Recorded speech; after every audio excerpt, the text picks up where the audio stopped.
میں چاہتا ہوں تم کوئی کاروبار جما لو، اب حالات دوسرے ہو گئے ہیں۔ تنویر صاحب کی بیٹی سے شادی کرنے کے بعد ان کے ہم پلہ بلکہ ان سے کچھ آگے ہونا ضروری ہے۔ ارے ہاں طالوت، میں نے افشاں کو ایک کہانی سنائی تھی۔ وہ کیا بھائی؟ براہ کرم سنجیدگی سے سنو، اس کے سوالات خاصے پریشان کرنے والے تھے۔ میں نے بڑی ذہانت سے ایک کہانی ترتیب دی ہے، تم بھی سن لو تاکہ اس کی روشنی میں بات کر سکو۔ سناؤ، طالوت نے کہا، اور میں نے اسے ستیلی ماں کی کہانی کی تفصیل سنا دی۔ طالوت مسکراتے ہوئے گردن ہلانے لگا۔ در حقیقت تم نے بڑی ذہانت سے یہ کہانی ترتیب دی ہے، سارے تقاضے پورے کرتی ہے۔ تم نے مجھے اس سے آگاہ کر دیا، یہ اچھا ہوا۔ ہاں تو کاروبار کے سلسلے میں تمہاری کیا رائے ہے؟ جب تم نے میری شخصیت ہی بدل دی ہے تو میں اس کے بارے میں کیا تکلف کروں؟ جیسے تمہاری مرضی۔ ہم تنویر صاحب سے مدد لیں گے، تھوڑی دیر کے بعد ہم اس عمارت کو بھی دیکھنے چلیں گے۔ تنویر صاحب کچھ کاروباری ضروریات کو پورا کرنے میں ہماری مدد کریں گے۔ ٹھیک ہے، میں نے جواب دیا اور طالوت خاموش ہو گیا۔ پھر ہم دونوں نے غسل کر کے تیاریاں کی، عمدہ لباس پہنے اور دوپہر کے کھانے کے لیے تیار ہو گئے، اور تھوڑی دیر کے بعد بلاوا آ گیا۔ کمرے سے نکلے ہی تھے کہ بوا مل گئیں۔ طالوت کو دیکھ کر وہ خوشی سے اچھل پڑی تھیں۔ ماشاءاللہ، جوڑی اکٹھی ہو گئی، اللہ سلامت رکھے، تم دونوں کو دوبارہ دیکھ کر کتنی خوشی ہے، کیا کہوں۔ انہوں نے ہم دونوں کی بلائیں لیتے ہوئے کہا۔ کیسی ہیں بوا؟ طالوت نے پوچھا۔ ٹھیک ہوں میرے بچوں، بس تمہیں دعائیں دیتی ہوں۔ سنا ہے آپ کے ساتھ یہاں بڑی زیادتی ہوئی ہے، آخر کیا سمجھ رکھا ہے ان لوگوں نے ہماری بوا کو؟ کس کی بات کر رہے ہو میاں؟ ارے اسی تصدق کی جو آپ کو لینے گیا تھا۔ ارے وہ کمبخت، قطب مینار، ذرا دیکھو بد نظرے کی باتیں۔ گاڑی میں مجھ سے چمٹا جا رہا تھا اور اس جوکر نے آپ کو دیکھتے ہی ناچنا شروع کر دیا تھا۔ بابا آدم ہی نرالا ہے یہاں ان بڑے گھرانوں کا، سنا ہے بڑے آدمی کا بیٹا ہے، پر میاں حلیہ تو کمبخت نے کیسا بنایا تھا، ہم نے تو ایسے بڑے آدمی کاہے کو دیکھے۔ ہاں اللہ وسایا کہ سرکس میں وہ موٹے ہنسانے والے ایسے بھیس بدلتے تھے، مجھے تو وہی لگ رہا تھا، بوا نے کہا، اور وہ خود بھی ہنسنے لگیں۔ بہرحال بوا، آپ کے آنے سے ہمیں بہت خوشی ہوئی ہے، اب اطمینان سے بیٹھیں گے تو باتیں کریں گے۔ اچھا میاں، بوا نے سر ہلایا اور ہم دونوں کھانے کے کمرے کی طرف چل پڑے۔ کمرے میں سبھی موجود تھے۔ حضرت جمی شاید ابھی داخل ہوئے تھے، لیکن دلچسپ بات یہ تھی کہ ان کے ساتھ ان کا گٹار بھی تھا۔ تنویر صاحب بہت غور سے اسے دیکھ رہے تھے، ہمیں دیکھ کر وہ مسکرائے اور بیٹھنے کا اشارہ کیا۔ ماشاءاللہ، تم سے مل کر بڑی مسرت ہوئی جمشید میاں، تنویر صاحب نے کہا۔ میں بھی آپ لوگوں سے ملنے کو بہت تڑپتا تھا انکل، کتنا ونڈرفل ہے آپ لوگ۔ مجھے مشرق کا کلاسک بہت پسند آئے۔ آپ دیکھا میں آپ لوگوں کو اردو میں خط لکھتا، میرا مادری ٹنگ، ہاؤ سویٹ۔ بیٹھو اور اسے ایک طرف رکھ دو، کھانے کے کمرے میں اسے لانے کی کیا ضرورت تھی؟ تنویر صاحب نرمی سے بولے۔ میوزک سویٹ انکل، موسیقی میری جان ہے، اور یہ گٹار یہ مجھے سویٹ سیلی نے دیا تھا، بلی کا مافک چمکدار آنکھوں والا سیلی۔ سیلی ڈارلنگ، کیا تم اسے بھی لنچ کراتے ہو؟ تنویر صاحب نے پوچھا۔ کسے؟ جمشید نے منہ پھاڑ کر پوچھا۔ اپنے گٹار کو؟ نہیں، سنیں انکل، آپ مذاق بولتا، مگر یہ آل ٹائم ہمارے ساتھ رہتا، میوزک ہمارا جان ہے، ہم اسے بیڈ پر ساتھ لے کر سوتا۔ ماشاءاللہ، مگر کرسی پر کیسے بیٹھو گے؟ بیٹھ جائیں گا، ایسا مافک۔ جمشید کرسی پر بیٹھ گیا، گٹار اس کی گود میں تھا، لیکن دونوں طرف بیٹھے ہوئے لوگوں کو کرسی چھوڑ دینی پڑی تھی، کیونکہ گٹار کی لمبائی متاثر ہو رہی تھی۔ دوسری کرسیاں ڈلواؤ، تنویر صاحب سنجیدگی سے بولے۔ بڑی ماں کے چہرے پر خجالت کے آثار تھے، ویسے شکر تھا کہ جمشید نہا لیا تھا اور اب اس کے بدن سے وہ بدبو نہیں اٹھ رہی تھی، ورنہ کھانے کی میز پر کسی سے نہ بیٹھا جاتا، لیکن اس کی کسر اس کے کھانے کے انداز نے پوری کر دی۔ نہایت بدتمیزی سے کھا رہا تھا، اسے ہندوستانی کھانے کا سلیقہ ہی نہیں آتا تھا۔ اس کی بہت سی حرکتیں مسکراہٹوں کا سبب بنی، اوپر سے تنویر صاحب کی سنجیدگی سونے پہ سہاگا تھی۔ وہ بغور اس لنگور کا جائزہ لے رہے تھے جو دونوں ہاتھوں سے کھانا اس طرح سمیٹ رہا تھا جیسے آندھی آنے والی ہو۔ بہت مزے کا کھانا ہے، ہمیں پسند آیا، اس نے سب سے آخر میں کھانا ختم کرتے ہوئے کہا۔ ہماری خوش بختی ہے، تنویر صاحب بولے۔ اور سناؤ، شاداب علی کیسے ہیں؟ کون شاداب؟ نہیں جانتا، جمشید بولا۔ تمہارے ڈیڈی کا کیا نام ہے؟ او پپ پپ ٹھیک ہیں، مگر آپ اردو میں اسے شاداب بولتا ہے، آپ امریکن میں اسے کیا بولتے ہیں؟ تنویر صاحب بھی تفریح کے موڈ میں تھے۔ او میں تو پپ بولتا ہے، مگر ڈیڈی کا دوست اس کو شیڈوب بولتا ہے، مسٹر شیڈوب۔ ماشاء اللہ، خاصی ترقی ہوئی ہے۔ کاروبار کیسا چل رہا ہے تمہارا؟ او میں نہیں جانتا انکل، یہ پپ کا ورک ہے وہی جانتا، میں تو بس میوزک جانتا۔ آپ بولو تو سنائے۔ جمشید اچھل کر کھڑا ہو گیا۔ ابھی نہیں، ابھی کھانا کھایا ہے۔ ٹھیک ہے، پھر سنائیں گا، جب آپ کا موڈ ہوئے گا تب سنائیں گا۔ او انکل، آپ نہیں جانتا، آپ کا جمی نیو یارک میں ہیرو ہے، جدھر نکل جاتا لڑکی لوگ اسے کس مارتا، ایک دم دور سے آتا اور کس مارتا۔ اللہ تعالیٰ رحم فرمائے، تنویر صاحب نے کہا، اور پھر ہماری طرف دیکھ کر بولے، آپ لوگ ذرا احتیاط رکھیں۔ سب کی ہنسی نکل گئی۔ اور مسٹر جمی آپ بھی ذرا خیال رکھیں، یہ نیو یارک نہیں ہے۔ نظر آتا ہے، ادھر تو کچھ نہیں ہے، ہم ایئرپورٹ سے ادھر تک کا عمارت دیکھا۔ اچھا بھائی، آئیے جلال بھائی، اور آپ بھی مسٹر عادل اور سائم، تنویر صاحب نے کہا، اور ہم چاروں باہر نکل آئے۔ یہ شاداب میاں کی اولاد ہے تنویر۔ کیا ہو گیا شاداب کو؟ باہر نکل کر جلال الدین نے کہا۔ اللہ تعالیٰ رحم فرمائے، شاداب میاں کے اعمال کون سے اچھے تھے، آپ کو تو معلوم ہے جلال بھائی، اور اللہ تعالیٰ کسی کو چھٹی نہیں دیتا۔ شاداب کے اعمال کی سزا آپ کے سامنے ہے۔ کیا خوب بیٹا ہے، باپ کی ریڑھ کی ہڈی۔ لیکن کیا کہا جا سکتا ہے تنویر، ممکن ہے شاداب اپنے اس جدید بیٹے کے جدید حلیے سے خوش ہو۔ ٹھیک ہے، اللہ ہی بہتر جانتا ہے، تنویر صاحب بولے، اور پھر ہماری طرف دیکھ کر کہنے لگے، آپ لوگ اس چڑیا گھر سے بد دل نہ ہوں شہزادہ سائم اور شہزادہ عادل۔ او نہیں جناب، ایسی کوئی بات نہیں، میں نے جلدی سے کہا۔ ارے بھائی، یہ عادل میاں تو بڑے ستم ظریف ہیں۔ شمشیر الدولہ جب انگلینڈ سے واپس آیا تھا تو وہ بھی 75% پاگل تھا، لیکن عادل میاں نے اس کا دماغ درست کر دیا تھا، جلال الدین نے کہا۔ او ہو، لیکن یہ بیگم کے اکلوتے بھائی کی اولاد ہے، اس لیے ذرا احتیاط رکھنا ہوگی۔ میں اس مردود کو کھڑے کھڑے کھانے کے کمرے سے نکال دیتا، جس کا گٹار ہر وقت اس کے ساتھ ہوتا ہو، لیکن بیگم خود ہی شرمندہ نظر آ رہی تھی۔ ان کی غم انگیز خاموشی نے مجھے بھی خاموش کر دیا۔ نہ جانے بیچاری کیا کیا خیالات باندھے بیٹھی تھیں، یہ لنگور تو ان کے تصور میں بھی نہ ہوگا۔ خیر چھوڑو، آیا ہی کتنے دن کے لیے ہے، چلا جائے گا، نواب جلال الدین نے کہا۔ آؤ بھائی کہیں بیٹھتے ہیں، تنویر صاحب نے کہا، اور پھر وہ ہم سب کو لیے ہوئے نشست کے کمرے میں پہنچ گئے۔ آپ کے والدین کیسے ہیں عادل میاں؟ ٹھیک ہیں۔ کاروباری ریاست کیسا چل رہا ہے؟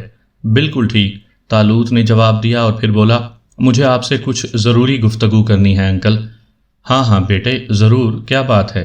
میں نے آپ کو بتایا تھا کہ میں نے ایک عمارت خرید لی ہے، میں نے اسے تبدیل بھی کروا دیا ہے، 2-1 دن میں کام مکمل ہو جائے گا۔ اس کے بعد میرا پروگرام ہے کہ ہم یہاں کاروبار کریں۔ نہایت مناسب خیال ہے، تنویر صاحب خوش ہو کر بولے۔ اس سلسلے میں ہمیں آپ سے کچھ مدد چاہیے۔ ہر طرح سے حاضر ہوں بیٹے، کہو۔ کاروباری امور میں گورنمنٹ کے جو کام ہوتے ہیں وہ آپ کو کرانے ہوں گے۔ میرا مقصد ہے فرم کا رجسٹریشن وغیرہ، ایکسپورٹ لائسنس اور ایسے ہی دوسرے کام، سب ہو جائے گا، مگر کاروبار کیا کرو گے؟ قالینوں کا، طالوت نے جواب دیا۔ او ہو، نواب جلال الدین مسکرا اٹھے، اور یہ کاروبار یقیناً شمشیر الدولہ کے مقابلے پر ہوگا۔ طالوت ہنسنے لگا۔ بہرحال میری ساری خدمات حاضر ہیں، تنویر صاحب نے کہا۔ میں آج ہی اپنے کاروباری مشیر کو بلاتا ہوں اور اس سے فرم کے کاغذات تیار کروا لیتا ہوں۔ بہت بہت شکریہ، طالوت نے جواب دیا۔ اس کے بعد کافی دیر تک ہم لوگ گفتگو کرتے رہے۔ پھر نواب جلال الدین نے اجازت چاہی۔ میں اپنے کچھ دوستوں سے ملنے جا رہا ہوں، ممکن ہے شام کی چائے پر نہ آ سکوں، آپ لوگ خیال نہ کریں۔ ٹھیک ہے، آپ بھی آرام کریں، تنویر صاحب ہم دونوں کی طرف دیکھتے ہوئے بولے، اور ہم دونوں ان دونوں بزرگوں سے رخصت ہو کر اپنے کمرے میں آ گئے۔ طالوت جوتے اتار کر بستر پر دراز ہو گیا تھا۔ تو یہ ہیں حالات۔ ایک بات تو بتاؤ عارف، اب ہم اس کوٹھی میں کب تک رہیں گے؟ کیوں بھائی، یہاں رہنے کا کیا جواز ہے؟ مہمانداری کی ایک انتہا ہوتی ہے، کیوں تکلیف دی جائے ان لوگوں کو؟ میرا خیال ہے قرب و جوار میں کوئی خوبصورت سی کوٹھی تلاش کر لی جائے، پاس بھی ہوں گے اور الگ بھی۔ ہاں، خیال تو برا نہیں ہے، رات کو یہ تجویز تنویر صاحب کے سامنے رکھ دیں گے، یہ مخلص لوگ اجازت نہیں دیں گے، لیکن بہرحال اب تو ہم کاروبار بھی کر رہے ہیں۔ میرا خیال ہے خاموشی سے کوٹھی خرید لی جائے اور پھر انہیں اطلاع دے دی جائے۔ ٹھیک ہے، لیکن یہاں سے جانے کا فیصلہ کچھ لوگوں کے مشوروں سے کیا جائے گا۔ یعنی طالوت آنکھیں پھاڑ کر بولا، افشاں سے اجازت لینا ضروری ہے۔ اللہ اکبر، اللہ اکبر۔ طالوت خیالی داڑھی پر ہاتھ پھیرتے ہوئے بولا، تمہارا کیا ہے استاد، تمہاری راج ہنس تو تمہارے ایک اشارے پر تمہارے ساتھ ہوگی، مگر میری بیچاری افشاں، وہ تو ابھی غیروں کے بس میں ہے۔ حق اللہ! طالوت نے زور سے نعرہ لگایا، اب تو پیدائشی عاشق معلوم ہو رہا ہے، سب تمہاری حرکت ہے۔ جی ہاں، عشق آپ کر رہے ہیں، شادی آپ کریں گے اور حرکت میری۔ ویسے میرا خیال ہے کچھ ہو ہی جانا چاہیے، کیوں نہ میں براہ راست نواب جلال الدین سے بات کروں؟ چند روز رک جاؤ یار، ذرا کاروبار شروع کر لیں، اس کے بعد کچھ کریں گے۔ ٹھیک ہے، جیسے تمہاری مرضی۔ طالوت گہری سانس لے کر بولا۔ تقریباً 4 بجے تک ہم لوگ اپنے کمرے میں رہے۔ یہاں کے لوگ دوپہر کو سونے کے عادی نہیں تھے، لیکن بہرحال ہر وقت تو سب ایک دوسرے میں نہیں گھسے رہتے تھے۔ 4:15 بجے کے قریب کسی نے دروازے پر دستک دی اور میں نے اٹھ کر دروازہ کھول دیا۔ شکیلہ، افشاں، سیمی اور احسان کے علاوہ 2 لڑکیاں اور تھیں۔ سو رہے ہیں آپ لوگ؟ افشاں نے کہا۔ ہرگز نہیں، ہم دن میں کبھی نہیں سوتے۔ پھر یہاں کیوں گھسے ہوئے ہیں؟ بحالت مجبوری، طالوت نے جواب دیا۔ کیوں، کیا مجبوری ہے؟ بھئی آپ لوگ نہ جانے کہاں تھے، کیا کر رہے تھے، ہم نے سوچا ہر وقت تو آپ کے سر پر سوار رہنا مناسب نہیں ہے، تکلف کی باتیں نہ کیا کریں۔ آئیے ذرا بھائی جمشید، میرا مطلب ہے جمی عرف، جم کے خدمت میں چلیں۔ ان سے تفصیلی تعارف تو ہوا ہی نہیں، افشاں نے کہا۔ جو حکم، ذرا لباس بدل لیں۔ ابھی کوئی ضرورت نہیں ہے، شام کی چائے پر دیکھا جائے گا، افشاں بولی اور طالوت نے شانے ہلا دیے۔ پھر ہم دونوں بھی اس گروہ میں شامل ہو گئے اور یہ شیطانی ٹولی لارڈ جم کی خوابگاہ کی طرف چل پڑی۔ دبے پاؤں سب لوگ دروازے پر پہنچے اور چابی کے سوراخ سے باری باری اندر جھانکنے لگے۔ ارے خدا کی پناہ، سیمی بولی، کیا ہوا، کیا ہوا؟ افشاں نے سیمی کے شانے پکڑ کر اسے چابی کے سوراخ سے ہٹایا اور خود آنکھ اس پر لگا دی، اور پھر اس نے بمشکل ہنسی روکی۔ بات کیا ہے؟ شکیلہ نے کہا۔ الٹا کھڑا ہے، احمق کہیں کا، افشاں نے کہا، اور صرف زیر جامہ پہنے ہوئے ہے۔ ہائے مگر اسے ہوا کیا؟ افشاں کراہی۔ تمہارا کزن ہے افشاں، کچھ تو خیال کرو، سیمی مسکراتے ہوئے بولی۔ او ہاں، چلو اسے سیدھا کریں، افشاں بولی۔ ارے افشاں، کیوں نہ اچانک اندر گھس جائیں، لطف آ جائے گا۔ شکیلہ جیسی سنجیدہ لڑکی کے ذہن میں نہ جانے کہاں سے شرارت گھس آئی۔ مگر دروازہ تو اندر سے بند ہے، میں نے پورے 6 ماہ تک ایک نقب زن سے تجوری توڑنے کی تربیت لی ہے، دروازہ بے آواز کھل سکتا ہے، طالوت آگے بڑھ کر بولا۔ تو کھولیے، افشاں نے سرگوشی کی اور طالوت نے دکھاوے کے لیے ایک کیل جیب سے نکالی، ورنہ یہ بات تو میں جانتا تھا اور شکیلہ کہ دروازہ ایک اشارے سے کھل سکتا تھا۔ بہرحال کیل باہر نکل آئی اور دروازہ کھل گیا۔ تب اچانک ہم سب نے اسے زور سے دھکا دیا اور دونوں پٹ کھل گئے۔ جمشید بری طرح اچھل پڑا، لیکن یہ بات صرف میں ہی دیکھ سکا تھا کہ طالوت نے اپنی ایک انگلی اوپر کر دی تھی۔ اب اس کا مقصد کیا تھا، یہ ابھی میری سمجھ میں نہیں آیا تھا۔ جمشید کی آنکھیں کھلی ہوئی تھیں، اس نے ہمیں دیکھ کر بھی سیدھا ہونے کی کوشش نہیں کی، البتہ اس کے پاؤں خلا میں سائیکل چلانے والے انداز میں حرکت کر رہے تھے۔ ویل مسٹر جم، کیا ہو رہا ہے؟ افشاں نے پوچھا، لیکن جمشید کے منہ سے آواز نہ نکل سکی، البتہ پاؤں کی حرکت تیز ہو گئی تھی۔ میں نے کہا، جمشید بھائی، آپ غالباً الٹے ہو گئے ہیں۔ افشاں پھر بولی، مجھے سیدھا کرو۔ جمشید کی آواز ابھری، اس کے چہرے پر بہت زیادہ بوکھلاہٹ نظر آ رہی تھی۔ الٹا کیا ہم نے کیا تھا؟ میں خود ہوا تھا۔ پھر سیدھے بھی خود ہو جائیے۔ نہیں ہو سکتا۔ کیوں؟ نہیں جانتا کیا ہو گیا، بس سیدھا نہیں ہو سکتا۔ اللہ کی مرضی ہے، ہم کیا کر سکتے ہیں؟ افشاں شانے اچکا کر بولی۔ مگر یہ آپ کر کیا رہے تھے؟ عبادت، جمشید نے جواب دیا۔ سبحان اللہ، طالوت پیٹ پر ہاتھ پھیرتا ہوا بولا اور میں نے چونک کر اس کی طرف دیکھا۔ بات کسی حد تک سمجھ میں آ رہی تھی۔ جمشید الٹا اپنی مرضی سے ہوا تھا، لیکن بدماش طالوت کی موجودگی میں اپنی مرضی سے سیدھا نہیں ہو سکتا تھا، اور بے اختیار میری ہنسی نکل گئی۔ جمشید نے اب سائیکل چلانا بند کر دی تھی، وہ اب ساکت ہم سب کی شکلیں دیکھ رہا تھا اور اس کے چہرے پر صبر کے آثار تھے۔ کئی منٹ گزر چکے تھے، میں نے طالوت کی طرف دیکھا، وہ اسی طرح بے تعلق تھا۔ جمشید بھائی، سیمی نے آواز دی۔ آئی ایم سوری لیڈیز، میں آپ لوگوں کو اچھا ریسیپشن نہیں دے سکتا، آئی ایم سوری، وہ بھرائی ہوئی آواز میں بولا۔ مگر آپ سیدھے تو ہوں، افشاں نے کہا۔ نہیں، یوں ہی ٹھیک ہوں، آج عبادت میں گڑبڑ ہو گیا ہے۔ اب جب تک گاڈ کا مرضی نہیں ہوئے گا الٹا رہیں گا۔ جمشید نے ایسی بے چارگی سے کہا کہ سب ہنس پڑے۔ میں آہستہ آہستہ تالوت کے قریب پہنچ گیا اور پھر میں نے سرگوشی کی، بس تالوت کافی ہے۔ واقعی؟ تالوت نے میری طرف رخ کیے بغیر کہا۔ ہاں، اس کی بے چارگی پر ترس آ گیا ہے۔ چلو ٹھیک ہے، تالوت نے کہا، اور جمشید پٹ سے نیچے آ پڑا، لیکن اس کا چہرہ اب بھی پرسکون تھا۔ وہ اسی طرح نیچے پڑا رہا۔ لڑکیاں اب بھی ہنس رہی تھیں۔ لیڈیز اینڈ جینٹلمین، آپ کو تکلیف تو ہوئے گا، میرے کو اٹھا کر کرسی پر رکھ دیں، میرا نروس بریک ڈاؤن ہے، میں کھڑا نہیں ہو سکتا۔ ہائی پلیز، جمشید لجاجت سے بولا۔ اوفو جمشید بھائی، کمال ہے، آخر آپ ہیں کیا چیز؟ افشاں پیر پٹخ کر بولی۔ آرام آرام سے پٹخا کرو، جلدی مت کرو، ہم فنکار ہے، دیر سے سمجھ میں آئیں گا، مگر تم لوگ ہمارا ہیلپ نہیں کریں گا؟ جمشید مخصوص انداز میں بولا۔ آؤ بھائی، تالوت بولا، اور پھر میں نے اور تالوت نے جمشید کو اٹھا کر کرسی پر بٹھایا۔ اس کی آنکھیں بدستور پتھرائی ہوئی تھیں، بے تاثر آنکھیں۔ پھر اس نے یاس بھری نگاہوں سے افشاں کو دیکھا۔ کزن، ڈیئر کزن، ہمارا پرسنالٹی خراب ہو گیا ہے، کیا تم وہ چادر ہمیں نہیں دے گا؟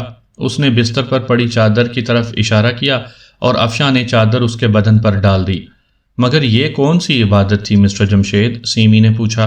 عبادت نمبر 111۔ کیا مطلب؟ سب حیرت سے بولے۔ سوری لیڈیز، ہم خود کسی بات کا مطلب سمجھنے کی کوشش نہیں کرتا تو آپ کیوں مغز خراب کرتا؟ آپ لوگ بیٹھو، ہم کو رنج ہے کہ ہم آپ کا خاطر نہیں کر سکتا، آپ ہمیں صرف اس عبادت کے بارے میں بتا دیں، شکیلہ بولی۔ او سیمی کزن، ہم کیا بولے، ہمارا بات تمہارا سمجھ میں نہیں آئے گا۔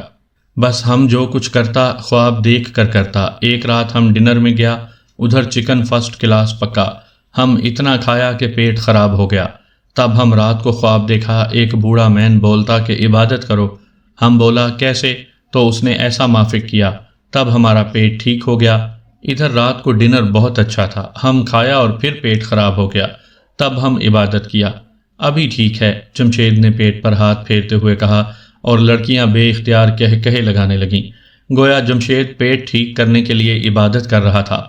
زندہ رہو یار، پیارے آدمی ہو، تالوت نے بڑے پیار سے اس کے شانے پر ہاتھ رکھتے ہوئے کہا، اور جمشید شرمائے ہوئے انداز میں مسکرانے لگا، پھر چونک کر بولا، لیکن میں تمہارا کیا خدمت کروں، ادھر تو کچھ نہیں ہے۔ ویری سوری، ابھی تم ہمارا کنٹری آؤ تو میں تمہارا خدمت کروں گا، اس ٹائم میرے کو معافی دو۔ دیا، باخدا دیا، بس اب تم تیار ہو جاؤ، باہر سب لوگ تمہارا انتظار کر رہے ہوں گے، تالوت نے کہا۔ او مگر کیسے تیار ہوں؟ او گڈ، تم بیٹھو، ہم تیار ہوتا ہے، جمشید نے کہا، اور پھر وہ بدن پر چادر ڈال کر الماری کی طرف بڑھ گیا۔ اس نے کپڑے نکالے اور باتھ روم کی طرف بڑھ گیا۔ لڑکیاں اب بھی ہنس رہی تھیں۔ آپ نے ایک بات محسوس کی سائم بھائی؟ سیمی نے کہا۔ کیا؟ جمشید کے اندر ایک عجیب بات ہے، یہ صورتحال پیش آئی لیکن انہوں نے ہمارے اس طرح گھسانے کا برا نہیں منایا، بلکہ اس بات پر افسوس کر رہے تھے کہ وہ ہماری خدمت نہیں کر سکتے۔ ہاں یہ بات تو ہے، تالوت نے بھی اعتراف کیا، ایک شمشیر الدولہ بھی ولایت پلٹ تھے۔ غیر ممالک میں سب برے نہیں ہوتے، جو کوئی جس شخصیت کو اپنا لے۔ بہرحال یہ شخصیت کافی دلچسپ ہے اور ہمارے شب و روز کو رنگین بنائے گا، میں نے کہا، اور ہم سب جمشید کے کمرے کے مختلف حصوں میں بیٹھ کر اس کا انتظار کرنے لگے۔ 5 منٹ، 10 منٹ اور پھر 15 منٹ گزر گئے، لیکن جمشید باتھ روم سے نہ نکلا۔ ارے ہو کیا گیا اسے؟ احسان نے باتھ روم کے دروازے کی جانب دیکھتے ہوئے کہا، اور اسی وقت اندر سے گٹار کی آواز پھوٹ پڑی۔ سب اچھل پڑے تھے۔ کیا مطلب؟ سیمی حیرت سے بولی۔ یہ گٹار باتھ روم میں کہاں سے پہنچ گیا؟ افشاں حیرانی سے بولی، اور ہم سب گٹار سننے لگے۔ اچھا خاصا نغمہ تھا، لیکن جس جگہ بجایا جا رہا تھا وہ بڑی مضحکہ خیز تھی۔ اب کیا خیال ہے دوستو؟ تالوت ہنس کر بولا۔ آواز تو دیں، نہ جانے کیا ہو گیا اس پاگل آدمی کو، افشاں نے کہا۔ چل کر دیکھا جائے اندر، تالوت بولا، اور سب ہنس پڑے۔ نہیں عادل بھائی، نہ جانے کس حال میں ہو، کوئی صحیح الدماغ شخص تو ہے نہیں، افشاں نے کہا۔ تو پھر اسے باہر بلانے کی کوئی ترکیب کرو، ورنہ وہ اندر بیٹھا گٹار بجاتا رہے گا اور ہم سب یہاں احمق بنے بیٹھے رہیں گے، احسان نے کہا۔ لڑکیاں ہنستے ہنستے بے حال ہو گئی تھیں۔ در حقیقت یہ جمشید نایاب چیز تھی، اس کی حرکتوں میں ایک عجیب سی کیفیت کا احساس ہوتا تھا۔ وہ ظریف نہیں بلکہ ستم ظریف تھا، اور اب اس وقت کا ہی معاملہ لے لیا جائے، وہ ہم سب کو یہاں بٹھا کر باتھ روم میں گٹار بجا رہا تھا۔ کوئی اندر جا بھی نہیں سکتا تھا۔ بالآخر میں، احسان اور شکیلہ آگے بڑھے۔ ہم نے زور زور سے باتھ روم کا دروازہ دھڑ دھڑایا اور گٹار کی آواز بند ہو گئی۔ امید افزا بات تھی۔ دوسری اور تیسری بار دروازہ بجانے پر اندر سے جمشید کی بھررائی ہوئی آواز ابھری، ارے کون آ گیا صبح ہی صبح؟ کیا جمشید صاحب اندر موجود ہیں؟ طالوت نے آواز لگائی۔ ہاں، کون صاحب ہیں؟ اندر سے جمشید کی آواز آئی۔ دروازہ کھولیے، ایک ضروری کام ہے، طالوت نے کہا، اور چند سیکنڈ کے بعد اندر سے دروازہ کھل گیا۔ جمشید لباس پہن چکا تھا، گٹار اس کے ہاتھ میں تھا اور آنکھوں میں عجیب سا کھویا کھویا پن تھا۔ کیا بات ہے؟ اس نے خاص امریکن لہجے میں پوچھا۔ کیا ہو رہا تھا اندر؟ جمشید چونک پڑا۔ تم کون ہو؟ یہ میرا گھر ہے۔ پھر اس نے باقی لوگوں کی شکلیں دیکھیں اور کھڑے کھڑے جھومنے لگا۔ اس کی آنکھیں بند ہوتی جا رہی تھیں۔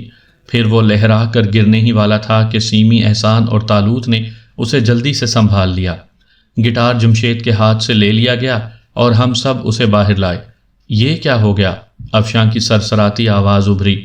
ابھی پتہ چل جاتا ہے، طالوت نے کہا، اور پھر جمشید کی سفید پتلون پر ایک ننھا سا سرخ دھبا ابھر آیا۔ طالوت نے اس کی ران میں پن گھسیڑ دی تھی، لیکن جمشید کے جسم میں کوئی جنبش نہ ہوئی۔ طالوت کی آنکھوں میں خجالت کے آثار ابھر آئے۔ جمشید کو تکلیف دے کر اسے افسوس ہوا تھا۔ بہرحال ہم سب نے اسے بستر پر لٹا دیا۔ یہ سب کیا ہے عادل بھائی؟ افشاں نے سرسراتی آواز میں کہا۔ کوئی انوکھا کیس، یہ بے ہوش ہے، طالوت آہستہ سے بولا۔ سبھی جمشید کے لیے دل میں ہمدردی محسوس کر رہے تھے۔ اچھا خاصا نوجوان تھا، بیچارہ ذہنی طور پر بھی کمتر تھا، اور اس وقت کی بے ہوشی بہرحال قابل رحم تھی۔ اسے ہوش میں لانے کی کوشش کی جانے لگی اور چند منٹ کے بعد اس نے آنکھیں کھول دیں۔ سہمی ہوئی نگاہوں سے ایک ایک کا جائزہ لینے لگا اور پھر بستر سے چھلانگ لگا دی۔ وہ اس طرح اپنا بدن چھپا رہا تھا جیسے برہنہ ہونے کا احساس ہو رہا ہو، لیکن پھر اس نے بدن کے لباس کو دیکھا اور سکون کی گہری سانس لی۔ پھر جھیپی جھیپی نگاہوں سے ایک ایک کی شکل دیکھنے لگا۔ اب کیا کروں؟ اس نے اہم کانہ انداز میں پوچھا۔ کیسی طبیعت ہے جمشید صاحب؟ طالوت ہمدردی سے بولا۔ ٹھیک ہے، مگر آپ لوگ کھڑا کیوں ہے؟ چلیے، ناشتہ نہیں کریں گے؟ اوہ، آئی ایم سوری، پلیز میرا گٹار واپس رکھ دیں، میں اس کے معاملے میں بہت جذباتی ہوں، پلیز آپ لوگ مائنڈ نہیں کریں گا؟ اس نے گٹار احسان کے ہاتھ سے لے لیا اور بڑے پیار سے اس پر ہاتھ پھیرنے لگا۔ پھر وہ گٹار سمیت ہی ہمارے ساتھ باہر آیا تھا۔ ناشتے کے کمرے میں بھی وہ بمائے گٹار کے داخل ہوا اور حسب معمول اس کی گٹار کو باقاعدہ جگہ دی گئی، لیکن نہ جانے کیوں ہم سب اس کے لیے سنجیدہ ہو گئے تھے۔ بزرگوں سے اس کی پراسرار بے ہوشی کا تذکرہ نہ کیا گیا، لیکن ناشتے کے بعد سب ہی سر جوڑ کر بیٹھ گئے۔ جمشید کو اس کے کمرے میں چھوڑ دیا گیا تھا۔ کیا خیال ہے، یہ جمشید کیا چیز ہے؟ احسان نے کہا۔ خدا ہی بہتر جانے، ویسے کیا اس کی بے ہوشی مصنوعی تو نہیں؟ ہرگز نہیں، میں دعوے سے کہہ سکتا ہوں، طالوت بولا۔ آپ کہہ رہے ہیں عادل بھائی، تو پھر ٹھیک ہی ہوگا، لیکن آخر یہ ہے کیا کردار؟ میرے خیال میں کوئی ذہنی مرض، میں نے کہا، اور پھر امریکہ جیسا ملک، نت نئے امراض وہاں ایجاد کیے جاتے ہیں۔ کچے ذہن کا ایشیائی نوجوان جو اپنی شخصیت ان لوگوں میں کھو بیٹھا۔ شمشیر الدولہ دوسری قسم کا انسان تھا، چالاک اور بد فطرت، لیکن جمشید اس سے مختلف فطرت کا مالک ہے، مگر ہے خوب۔ میں نے گردن ہلائی۔ میرا خیال ہے اس کی حماقتوں پر گہرا نوٹس نہ لیا جائے اور اس کے ساتھ کوئی ایسا سلوک نہ کیا جائے جو اسے تکلیف پہنچائے۔ طے رہی، لیکن وہ بے ہوش کیوں ہو گیا تھا؟ یہ تو کوئی ڈاکٹر ہی بتا سکے گا، طالوت نے شانے ہلاتے ہوئے کہا، اور ہم کسی نتیجے پر نہیں پہنچ سکے۔ ہاں، جمشید نے ہماری ہمدردیاں حاصل کر لی تھیں۔ اس کے بعد سب منتشر ہو گئے۔ طالوت شکیلہ کے کمرے میں گھس گیا تھا، اب وہ تکلفات کا عادی نہیں رہا تھا۔ افشاں تصدق کے ساتھ کہیں چلی گئی تھی۔ میں اپنے کمرے میں پہنچ گیا۔ کوئی خیال ذہن میں نہیں آ رہا تھا، یوں ہی بے خیالی کے عالم میں بیٹھا ہوا تھا کہ دروازے پر آہٹ سنائی دی۔ آئے عادل بھیا، سائم بھیا، کوئی ہے؟ آواز بوا کی تھی۔ میں جلدی سے سنبھل گیا۔ آئیے بوا، آئیے، میں نے کہا، اور بوا کمرے میں داخل ہو گئیں۔ ان کے ہونٹوں پر مسکراہٹ تھی اور آنکھوں میں حیرت کے آثار۔ بیٹھیے بوا، کیسی ہیں؟ میں نے کہا، اور بوا بیٹھ گئیں۔ ٹھیک ہوں بیٹے، عادل میاں کہاں گئے؟ او بوا، عادل تو میں ہوں، آپ غالباً سائم کی بات کر رہی ہیں، میں نے کہا۔ ہیں؟ بوا حیرت سے بولی، مجھے گھورتی رہیں، پھر کہنے لگیں، نہ بیٹا نہ، محبت کے ماروں سے مذاق نہیں کرتے۔ میاں باوا کی آنکھیں کیسی ہی کمزور کیوں نہ ہو جائیں، اولاد کو پہچاننے میں دھوکہ نہیں کھا سکتی۔ میں تم لوگوں کی سگی ماں نہیں ہوں، لیکن تم دونوں ایسے پیارے بچے ہو کہ بس اپنے ہی لگتے ہو۔ بتا دے بیٹے، میں جھوٹ تو نہیں کہہ رہی؟ نہیں بوا، آپ بے حد مہربان ہیں، میں صائم ہی ہوں۔ اللہ زندہ سلامت رکھے، بوا نے دل سے دعائیں دیں، اور پھر میں ان سے دوسری باتیں کرنے لگا۔ باتوں کے دوران بوا بول اٹھیں، لیکن بیٹا یہاں کا ماحول میری سمجھ میں نہیں آیا۔ کیوں بوا؟ بس اچھا نہیں لگے ہے۔ لڑکے اور لڑکیاں ہر وقت ایک دوسرے میں گھسے ہی کرتے رہتے ہیں۔ ایک موا میراثی ہے جو امریکہ سے آیا ہوا ہے، نوکر ہیں تو ہوا میں اڑ رہے ہیں۔ ارے بوا، وہ تصدق بہت کمینہ انسان ہے۔ کون تصدق؟ وہی جو آپ کو لینے اسٹیشن گیا تھا۔ ارے اس جھاڑو پھرے کی بات مت کرو، بڑا ہی کمینہ ہے۔ لوگوں کی بہو بیٹیوں کو تو اسے قریب بھی نہ کھڑا کیا جائے۔ واقعی، اب دیکھو نا تمہارے بارے میں ہی کیا کہتا پھر رہا ہے۔ وہ تو مجھے احسان نے روک دیا، ورنہ میں اسے مار بیٹھتا۔ میرے بارے میں؟ بڑی بھی چونک پڑی۔ ہاں بوا، جانے دو بغیرت کو۔ ارے مگر کہہ کیا رہا تھا جھاڑو پھرا؟ بس بوا الٹی سیدھی باتیں۔ لڑکیاں تو حیران رہ گئیں۔ بتا دے بیٹا، تجھے میری قسم بتا دے، بوا ضد کرنے لگیں۔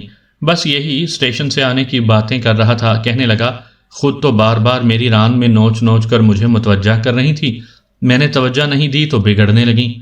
ہائے میں مر جاؤں! بڑی بی کا منہ حیرت سے کھل گیا۔ کہہ رہا تھا کہ مجھے دیکھ کر آنکھیں نشیلی بنا لیتی ہیں، بڑی بی کا دماغ چل گیا ہے۔ ارے بھوبل پڑے منہ پر، کوڑی ہو کر مرے کالیا، ہے کہاں ستیہ ناسی؟ مار مار کر حلیہ نہ بگاڑ دوں تو نام نہیں۔ بوا بری طرح بفر گئی تھی۔ ارے ارے اس قدر ناراض نہ ہو بوا، میں نے ٹکڑا لگایا۔ ارے ناراض نہ ہوں؟ کمبخت پرائی بہو بیٹیوں کو عیب لگاتا ہے۔ ارے آ تو جائے، گیا کہاں؟ پھر اٹھ کر دروازے کی طرف بڑھی۔ بوا وہ ہے نہیں، افشاں بی بی کے ساتھ کہیں گیا ہے، آ جائے تو اپنا غصہ نکال لیجئے گا۔ میں نے بوا کو روکتے ہوئے کہا، آئیے بیٹھیے۔ ارے نہیں بیٹا، اب نہیں بیٹھوں گی، کمبخت نے 2 کوڑی کی عزت کر دی، اب کس منہ سے تمہارے سامنے بیٹھوں؟ اب تو جب تک دل ٹھنڈا نہ ہو جائے گا میں نہیں بیٹھوں گی۔ بوا کمرے سے نکل گئیں اور میرے حلق میں سینکڑوں کہے مچل اٹھے۔ آ گئی شامت بیچارے تصدق کی۔ بہرحال بوا کے جانے کے بعد میں کمرے سے باہر نہیں نکلا۔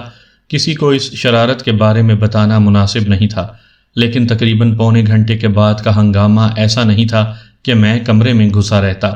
بوا کی تیز تیز آوازیں سن کر یہ اندازہ بھی ہو گیا تھا کہ بھائی تصدق مرد آباد۔ باہر نکل کر دیکھا تو وہی صورتحال تھی جس کا میں منتظر تھا۔ بوا نے نہ جانے کس طرح تصدق کی ٹائی پکڑ لی تھی، اور اب تصدق ناچ رہا تھا اور بوا زری کے کام کی جوتی پھٹا پھٹ برسا رہی تھی۔ مٹ گئے نیچ ذلیل خاندان، آنکھیں بند ہو گئی ہیں کیا؟ عمر بھی نہیں دیکھتا، تیری ماں کے برابر ہوں۔ ہائے ہائے، ان بچوں کے سامنے تو نے میری کیسی مٹی پلید کی ہے۔ پھٹ پھٹ بوا نے اپنے گیت کے ساتھ جوتیوں کا میوزک دیا اور پھر شروع ہو گئیں۔ ارے بول، کیا سمجھتا ہے تو مجھے؟ تصدق کی ایسی حالت بگڑی تھی کہ منہ سے آواز تک نہ نکل رہی تھی۔ اس کے تن و توش کے آگے بوا کوئی حیثیت نہیں رکھتی تھی، لیکن اس وقت اس کی پوزیشن بڑی کمزور تھی۔ اچانک ٹائی گھسیٹنے سے گرہ تنگ ہو گئی تھی اور وہ کافی تکلیف میں مبتلا تھا۔ بوا کی جوتیوں کے رخ پر وہ ناچ رہا تھا۔ صورتحال تو کسی کو معلوم نہیں تھی، بس یہ بندر کا ناچ سب کے لیے دلکش تھا اور چاروں طرف سے کہے ابل رہے تھے۔ صورتحال اس قدر خطرناک ہو جائے گی مجھے اس کا احساس نہیں تھا، لیکن اب کیا ہو سکتا تھا؟ بوا کو روکنے اور یہ تماشا ختم کرنے کے لیے کوئی تیار نہیں تھا۔ پھر تصدق کی مشکل قدرتی طور پر حل ہو گئی۔ نواب جلال الدین کسی طرف سے آ نکلے تھے۔ ارے بوا کیا ہو گیا؟ ارے یہ کیا کر رہی ہو؟ چھوڑو اسے۔ نواب جلال الدین دوڑتے ہوئے ان کے قریب پہنچ گئے۔ نواب صاحب کا حکم تھا، اس لیے بوا نے ٹائی چھوڑ دی، لیکن منافع کے طور پر 2-4 جوتیاں اور برسا دیں، اور پھر وہ دوپٹے سے منہ ڈھانپ کر رونے لگیں۔ جان دے دوں گی یہاں، عزت نہیں گنواؤں گی۔ ہائے ہائے، ساری عمر تمہاری ڈیوڑی میں گزار دی، آنکھ اٹھا کر کسی کو دیکھا؟ پہاڑ سی جوانی کاٹ دی، کبھی انگلی نہ اٹھی، اور اب اس بڑھاپے میں؟ ہائے اس بڑھاپے میں! بڑی بی نے جھلاہٹ میں چپل اٹھائی اور تصدق نے چھلانگ لگا دی۔ ارے رک تو صحیح مردار، گنجا نہ کر دوں تو نام نہیں۔ بوا کلکلائیں۔ میں منع کر رہا ہوں بوا، آپ کی سمجھ میں نہیں آ رہا؟ نواب صاحب غصیلے انداز میں بولے۔ ٹکڑے کر دو میاں، مگر عزت نہیں گنواؤں گی۔ ارے مگر ہوا کیا ہے؟ نواب صاحب جھلا کر بولے۔ اسی سے پوچھو میاں۔ ارے 2 کوڑی کا کر دیا ہے مجھے۔ تمہارا تو دماغ خراب ہو گیا ہے بوا، تصدق تم میرے ساتھ آؤ۔ نواب صاحب بیچارے تصدق کو بازو سے تھام کر ایک طرف لے گئے اور بوا دوپٹے سے منہ ڈھانپے روتی رہیں۔ ہم سب بوا کو سمجھانے لگے۔ ویسے اصل بات ابھی بوا کے اور میرے درمیان ہی رہی تھی، لیکن ظاہر ہے اس کا بھانڈا پھوٹنے ہی والا تھا۔ سب لوگ بوا کو پکڑ کر ایک کمرے میں لے گئے۔ بوا اب بھی زار و قطار رو رہی تھیں۔ اللہ کے واسطے بوا اب چپ بھی ہو جائیے، بتائیے تو صحیح آخر ہوا کیا؟ سیمی نے عاجز آ کر کہا۔ نہیں بی بی، ہرگز نہیں، اللہ کے واسطے مجھے یہاں سے واپس بھجوا دو، میں اب یہاں نہیں رہ سکتی، اللہ مجھے ساتھ خیریت کے گھر بھجوا دینا۔ ہائے اس دنیا کو کیا ہو گیا؟ اب آپ تصدق کو چھوڑ کر دنیا کی باتیں کرنے لگیں؟ ارے چھوڑوں گی تھوڑی اس مری مٹے کو۔ لو اور سنو کیا سمجھ رکھا ہے مجھے، اللہ تصدق کی جان پر رحم کرے۔ سیمی نے ٹھنڈی سانس بھری۔ ہیں؟ بوا چونک پڑی، سیمی کی شکل دیکھتی رہیں اور پھر جو انہوں نے آسمان سر پر اٹھایا تو توبہ ہی بھلی، وہ زار و قطار رو رہی تھیں اور کہہ رہی تھیں، سیمی بٹیا تم سے یہ امید نہیں تھی، اللہ کی قسم تم سے یہ امید نہیں تھی۔ ہائے گودوں میں پروان کیا ہے، پوتڑے دھوئے ہیں تمہارے، اور آج یہ دن ہے تم میرے دشمنوں کی خیر مانگ رہی ہو۔ ہائے سیمی بٹیا تم سے یہ امید نہ تھی، تم سے۔ بوا کیا ہو گیا ہے آپ کو؟ اب میری جان کو آ گئیں؟ سیمی بوکھلا کر بولی۔ ارے اب کچھ ہو ہی جائے، جب اپنے ہی بیگانے ہو گئے تو کسی سے کہنے سے کیا فائدہ؟ بوا روتی رہیں، پھر سب نے لاکھ پوچھا لیکن بوا نے کسی کو کچھ نہیں بتایا۔ وہ صرف روتی رہیں اور سب تنگ آ گئے۔ پھر کچھ اور لطف آ گیا۔ جمشید صاحب کو نہ جانے کیا سوجی تھی، گٹار لے کر آ گیا۔ اس نے تاروں پر انگلیاں پھیری اور بوا کی آواز کو بریک لگ گیا۔ وہ روتے روتے ایک دم چپ ہو گئیں اور پھر انہوں نے جلدی سے دوپٹہ سر پر لے لیا۔ ہم سب بھی ایک دم جمشید کی طرف متوجہ ہو گئے تھے۔ او سیڈ سین ہے، کیا ہوا پرانا عورت، کیا ہوا؟ اس نے بوا سے پوچھا۔ بوا شاید اس کی اردو نہیں سمجھ سکی تھی، وہ ایک دم واپسی کے لیے مڑی اور افشاں بول پڑی، ارے بوا کہاں چلی؟ اے بیٹی میرا جانا ہی ٹھیک ہے، ایسی باتیں دیکھی نہ سنی۔ اے ایک سے ایک بد حواس ہے اس گھر میں، یہ موا میراسی کیا کسی سے کم ہے؟ تم پھر کو میراسی بولا پرانا عورت؟ جمشید برا مان کر بولا، کیا کہا تو نے مجھے؟ پرانی عورت؟ بوا کو غصہ آ گیا۔ تم میرے کو میراسی بولتا؟ جمشید نے آنکھیں نکالی۔ ارے میراسی، بھانڈ اور نہ جانے کیا کیا۔ بوا نے بھی آنکھیں نکال کر کہا۔ بوا اب بھی آپ کو کچھ نہ کہوں؟ بڑی ماں سنیں گی تو کیا کہیں گی؟ جمشید صاحب ان کے بھتیجے ہیں، سیمی نے کہا اور بوا کی آنکھیں ایک دم پھیل گئیں۔ ہیں؟ بھتیجے؟ تو اور کیا، آپ سمجھتی تو ہیں نہیں، جو دل چاہتا ہے بولتی چلی جاتی ہیں۔ اور لو مجھے کیا معلوم تھا؟ اے بہن مگر یہ کیسے بھتیجے ہیں؟ بوا ناک پر انگلی رکھ کر بولی۔ لیں جمشید صاحب بہت بڑے فنکار ہیں، سیمی نے کہا۔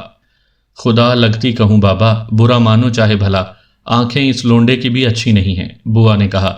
افشاں مائی کزن پلیز میرے کو بتاؤ یہ بھینڈ کیا ہوتا ہے؟ بہت برا ہوتا ہے، تالود ٹھنڈی سانس لے کر بولا۔ اور پرانا عورت تم میرے کو میراسی بولتا، بھینڈ بولتا؟ میں تمہارے کو مرڈر کریں گا، میں تمہارے کو ایک دم مرڈر کر دیں گا۔ جمشید نے جیب سے ایک بڑا چاقو نکال لیا اور بوا نے ایک بھیانک چیخ ماری۔